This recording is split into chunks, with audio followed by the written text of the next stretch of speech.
welcome back to another episode of the Energetic Shift podcast. I am redefining the word work today. I am sure I need to create my own dictionary for this of words that should mean something else. And I touched upon this in another episode the other week. I am reclaiming another word. Work is just, I don't even like using it now, because it work of what other people think it means and what's associated with the word work makes me sick. So I'm not having it. I'm not having it.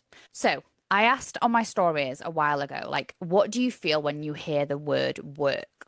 And my top answers were effort, stress, bills. So I'm just going to leave that with you. Effort, stress, bills. Honestly, it's such an outdated definition. Because of the world that we live in right now, there's so many ways in which you can make money, pay your bills. So many fun ways, so many exciting ways, so many beautiful ways, so many impact-driven ways to make money, to live a life, to pay your bills. We've been conditioned to believe that work is something that you endure, something that you survive, something that you get through the week, something that you recover from at the weekend. It's something that makes you or takes you away from the people that you love, doing the things that you love, takes you away from you, takes you away from your health, takes you away from your purpose. That's what we're led to believe, something you just do to put money on the table. And it makes me sick.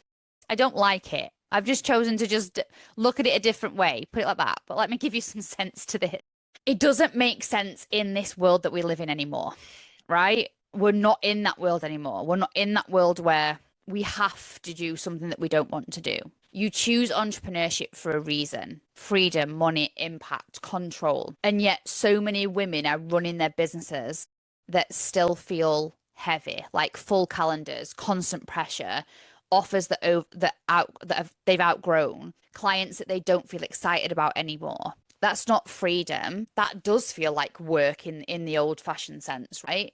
It's the same trap. It's self-employment that feels like a job. Work doesn't have to feel hard to be valuable.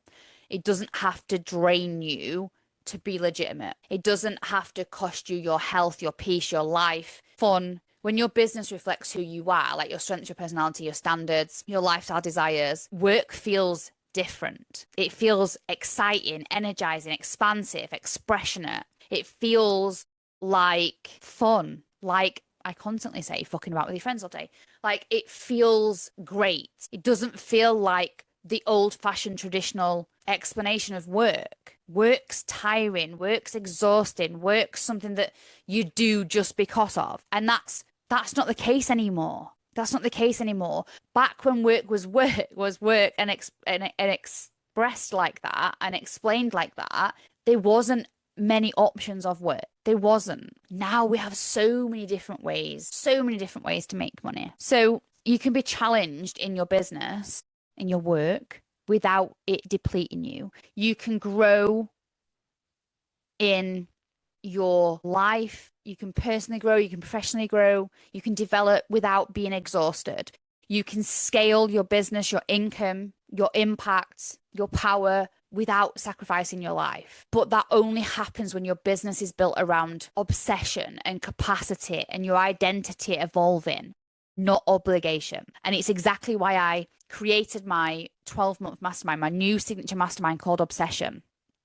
It's exactly why it exists. And it's for women, it's for the woman who loves what she does, who doesn't let the word work, define her. She's creating work that she loves. She's ambitious, she's driven, she's impact led, and she refuses to allow the word work in the old-fashioned sense mean anything to her. What she does need though is she needs help with her identity, with her capacity, with her nervous system, with her offers, with her positioning, to make sure that it doesn't come at a sacrifice to her life. So your business doesn't feel like effort, it feels like momentum. So you don't shrink your ambition, you stay with it, and you don't fall under that trap of work being hard. Work gets to be easy as long as you have the capacity to hold it. So if you are somebody that still feels like and still use the word in the expression of it's hard and it's exhausting, then you need to come and have a word with me. It's not about dialing down your ambition and your obsession and your amazingness and your fun and your excitement and the impact that you have in the world and the purpose that you're here for. It's about designing a business that matches that and being able to create a life that you love, full stop. Because work, in inverted commas, when it's aligned, doesn't feel like something you escape from.